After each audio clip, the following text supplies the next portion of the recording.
ఉన్న బంగారాన్ని విడిపించి ఆ రోజు ఆన్లైన్ రేటుకే మేము కొంటాం. Sharma gold company.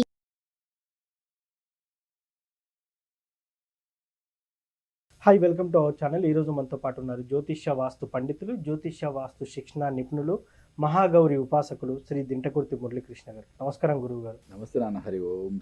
ఈ నెల 25వ తేదీన అంటే పౌర్ణమి రోజే చంద్రగ్రహణం ఉంది అని అంటున్నారు. ఇది ఇండియాలో ఉందా అసలు అనేది నా ప్రశ్న. ఇది పాక్షిక చంద్రగ్రహణం 25 మార్చి 2024 పాక్షిక చంద్రగ్రహణం ఏర్పడుతుంది. ఉదయం 10:23 స్టార్ట్ అవుతుంది. ఈ చంద్రగ్రహణం యొక్క పీక్ టైం అంటాం కదా, ఆ పీక్ టైం వచ్చి స్పర్శకాలం 12:42 ముగింపు వచ్చి 15 గంటల మధ్యాహ్నం 3:02 వరకు ముగుస్తుంది. అంటే రాత్రి లేదు, మధ్యాహ్నం. కానీ ఇది ఇండియాలో కనిపించదు. అంటే మన ఇండియా కాలమానం ప్రకారం మీకు ఈ టైం చెప్పా, బట్ ఇది ఇండియాలో కనిపించదు. మరి ఇండియాలో కనిపించని చంద్రగ్రహణాన్ని మనం పాటించాలా వద్దా? ఇది ఇక్కడ మెయిన్ మన డౌట్ అదే కదా. ఇండియాలో కనిపించని గ్రహణాలకి మనం పాటించాల్సిన అవసరం అస్సలు లేదు. కానీ ఒక సలహా మాత్రం నేను ఇవ్వగలను. అంటే ఎప్పుడు కూడా గ్రహణాలు, అమావాస్యలు ఇవన్నీ కూడా దైవ ఉపాసనకి అద్భుతమైన ఫలితాన్ని ఇచ్చే రోజులు. ఓకే, అంటే ఈ సమయాన్ని మనం ఒక అద్భుతమైన అవకాశాలుగా ఉపయోగించుకోవచ్చు. అంటే గ్రహణ సమయంలో మనం గనక ఒక దేవీ దేవతలకు సంబంధించిన నామస్మరణ ఒక్కసారి చేస్తే 1 = 10,000 అని చెప్పారనమాట దాని యొక్క ఫలం. ఓకే, అంటే మరి ఎంత అద్భుతం. ఆ టైంలో కనుక మనకి ఏదైనా అనుష్ఠానం ఉంటే, అంటే బీజాక్షర మంత్రాలతో మనకి ఎవరన్నా గురువుల దగ్గర నుంచి అనుష్ఠానం ఉన్నట్లయితే కనుక అది ఆ మంత్రాన్ని మీరు ఆ టైంలో జపించడం అనేది చేయండి. అంటే మన భూమండలంలో ఎక్కడ గ్రహణం జరిగినా కానీ అప్పుడు ఆ పవర్ఫుల్ టైం అనేది కూడా మనకి ఉపయోగపడుతుంది. అంటే మనం అనుష్ఠానం చేసుకోవడానికి, ఆధ్యాత్మికంగా ఉన్నత శిఖరాలు వెళ్ళడానికి మాత్రం ఈ టైం ఉపయోగపడుతుంది. కాబట్టి ఎవరన్నా అనుష్ఠానం ఉంది మంచిగా, మనకి ఎవరన్నా గురువు ద్వారా మీకు బీజాక్షర మంత్రాల యొక్క ఉపదేశం ఉంది అంటే కనుక కంపల్సరీగా ఈ టయాన్ని ఉపయోగించుకోండి. ఓకే, మొత్తం టైము మేము చేయలేమన్నా కూడా మనకి ఆ టైంలో అట్లీస్ట్ ఒక 1-2 అవర్స్ అన్న మీరు ఉపయోగించుకునేలా చేసుకోండి. మరి బీజాక్షర మంత్రాలు మాకు లేవు గురువు గారు, ఓకే, నో ప్రాబ్లం.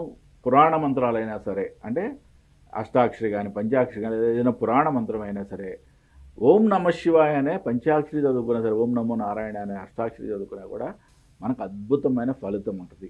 నేను ఎప్పుడు ప్రతిసారి చెప్తూ ఉంటాను కదా, అంటే ఏ బీజాక్షర మంత్రమైనా సరే గురుముఖంగా మనం ఉపదేశం తీసుకోవాలి. గురువు కూడా వారికి సిద్ధించిన మంత్రాన్ని మాత్రమే ఉపదేశం చేయాలి. నేను ఎన్నోసారి ప్రసార మాధ్యమాల ద్వారా లక్ష్మీ గణపతి మంత్రాన్ని ఉపదేశం చేయడం జరిగింది. ఎవరైనా సరే రియల్గా నన్ను గురువుగా భావించి ఈ మంత్రాన్ని నేను ఉపదేశం తీసుకొని ఈ యొక్క అద్భుతమైన ఈ యొక్క చంద్రగ్రహణం రోజు నేను ఉపయోగించుకుంటాను గురువుగారు అంటే అద్భుతంగా ఈ యొక్క మంత్రాన్ని ఇప్పుడు ఉపదేశిస్తాను. ఈ మంత్రాన్ని 3 సార్లు నేను చెప్పింది మళ్ళీ మీరు రిపీట్ చేయండి. చేసి ఈ గ్రహణం టైంలో మీరు చక్కగా దీన్ని అనుష్ఠానం చేయండి. ఇక్కడ ఒకటే గుర్తుపెట్టుకోండి, మనకి ఒక్కొక్క ప్రదేశంలో చేసే మంత్రబలం ఒక్కొక్క రకంగా ఉంటుంది. ఇక్కడ గ్రహణం రోజు చేసేది ఇన్ని రెట్లు, అట్లా అంటే ఒక్కొక్క పర్వదినాన్ని చేసేది ఇన్ని రెట్లని. కంచి కామాక్షి ఒక దేవాలయంలో గాయత్రి మండపం అని ఉంటుంది, 24 కాళ్ళ మండపం ఉంటుంది. ఆ మండపంలో చేస్తే 1 = 1 lakh అని చెప్పి అంటారు అన్నమాట. అంత అద్భుతమైన ఫలితం ఉంటుందని చెప్పి నేను ఎన్నోసార్లు కంచి కామాక్షి మందిరంలో మండపంలో సుమారు ఒక 1/2 hour to 1 hour కూర్చొని నేను ఎన్నోసార్లు అనమాట. అంటే ఇప్పుడు సుమారుగా నేను ఒక 25 సార్లు వెళ్ళి ఉంటాను కంచి కామాక్షి దేవాలయానికి. అంటే అమ్మ ఎప్పుడు రా అంటే అప్పుడు వెళ్ళిపోతాం. నా భార్యకి అమ్మకి ఎట్లా అంటే వాళ్ళ తల్లి కూతుళ్ళ బంధం లాగా ఉంటుంది అన్నమాట వాళ్ళకి. అమ్మ ఎప్పుడన్నా కల్లో కనిపించి రా అంటే ఇంకా నెక్స్ట్ డే మార్నింగ్ కార్ వేసుకొని వెళ్ళిపోతాం. చక్కగా అక్కడ అభిషేకం, అక్కడ కంచి కామాక్షి అభిషేకం చూడాలి. అమ్మవారి కళ్ళు మూసి కళ్ళు తెరుస్తున్నట్టు, అమ్మవారు చిరునవ్వు నవ్వుతున్నట్టు, ఎంత అద్భుతమైన మూర్తి అది అసలు. అంటే మాటల్లో చెప్పేది కాదు ఆ ఆనందం. ఆ 24 కాళ్ళ మండపం గాయత్రి మండపంలో కనుక మనం గనక అనుష్ఠానాన్ని గనక మనం గనక అక్కడ పునశ్చరణ చేసినట్లయితే అద్భుతమైన యోగ కారకం. అట్లా మనకేంటంటే కొన్ని ప్రదేశాల్లో మహానుభావులు తిరిగి మహాశక్తివంతులు తిరిగి అమ్మవార్లు అయ్యవార్లు తిరిగిన ప్రదేశాలు చాలా ఉంటాయి. ఇట్లాంటి వాటిల్లో మన యొక్క ఈ మంత్రోపదేశాన్ని మనం పునశ్చరణ చేసుకోవడం వలన అవి ఎన్నో రెట్ల ఫలితాలు ఇస్తుంది. కాబట్టి ఏంటంటే ఇట్లాంటి మనకి గ్రహణ సమయాలు కూడా ఉపయోగించుకోండి. ఎవరికైతే అసలు అనుష్ఠానం లేదు, ఓకే, నన్ను గురువుగా భావించి నేను చేసుకుంటాను గురుగారు అన్న వాళ్ళకి నేను చెప్పే మంత్రాన్ని 3 సార్లు మీరు చెప్పి మీరు ఈ టైంలో అంటే ఆ మంత్రాన్ని స్వీకరించినట్టుగా భావించి మీరు ఈ యొక్క గ్రహణ సమయంలో దాన్ని రిపీటెడ్గా పునశ్చరణ చేసుకోండి. మంచి అద్భుతమైన మీకు ప్రొటెక్టివ్ లేయర్ ఏర్పడుతుంది. అంటే మన యొక్క ఆరా లెవెల్స్ పెరుగుతాయి.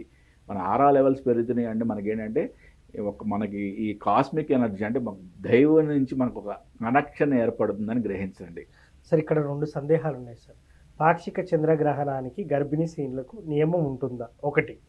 2, ఈ పాక్షిక చంద్రగ్రహణం చాలా సందర్భాలు వస్తుంటది, గ్రహణం రోజు ఇంట్లోనే ఉండమని చెప్తారు. అవును. ఈ పాక్షిక చంద్రగ్రహణం అప్పుడు గర్భిణీ స్త్రీలు ఈ శ్లోకాలు మంత్రాలు జపించవచ్చా అనేది నా సందేహం.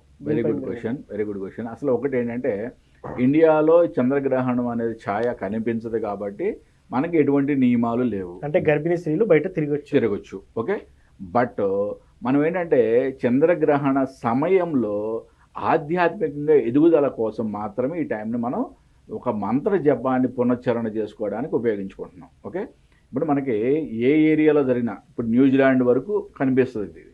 ఓకే, న్యూజిలాండ్ వరకు ఏ ఏరియాలో జరిగినా ఇప్పుడు మన కెనడా నుంచి న్యూజిలాండ్ వరకు కనిపించినప్పుడు చంద్రగ్రహణం ఏ ఏరియాలో జరగని, బట్ వాటి యొక్క ఆ రోజు ఉండే పవర్ అనేది మనకు కూడా ఎంతో కొంత ఉంటుంది. కాబట్టి దాన్ని ఆధ్యాత్మికంగా ఉపయోగించుకోవడానికి మాత్రం చెప్తున్నాను.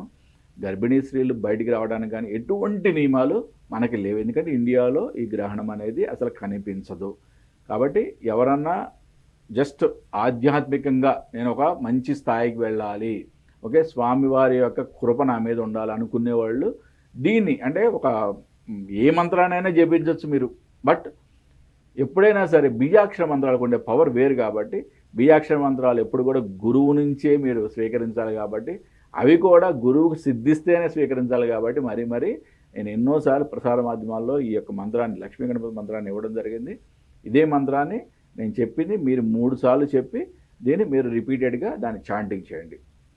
ఓం శ్రీం క్లీం గ్లౌం గం గణపతయే వరవరద సర్వజనమే వశమానయ స్వాహ. ఓకే, ఈ మంత్రాన్ని 3 సార్లు మీరు నా నుంచి స్వీకరించినట్లుగా నన్ను గురుస్థానంలో భావించి మీరు 3 సార్లు జపించి ఆ తర్వాత మీరు పునశ్చరణ స్టార్ట్ చేసుకోండి. ఓకే సార్, చంద్రగ్రహణం మీద కొన్ని సందేహాలు అయితే ఉన్నాయి, దానికి చాలా క్లియర్గా సమాధానం ఇచ్చారు. మొత్తానికి ఇండియాలో అయితే గ్రహణం లేదని కూడా స్పష్టం చేశారు sir. Thank you very much. నమస్తే నాన్న. హరి ఓం శివం. సో చూశారు కదా, ఇది వాటి కార్యక్రమం. అదేవిధంగా గురువు గారిని వ్యక్తిగతంగా కలవాలనుకుంటే కింద కనిపిస్తున్న నెంబర్కి కాల్ చేయొచ్చు. ఇది వాటి కార్యక్రమం. మరో కార్యక్రమంలో మళ్ళీ కలుద్దాం. Thank you.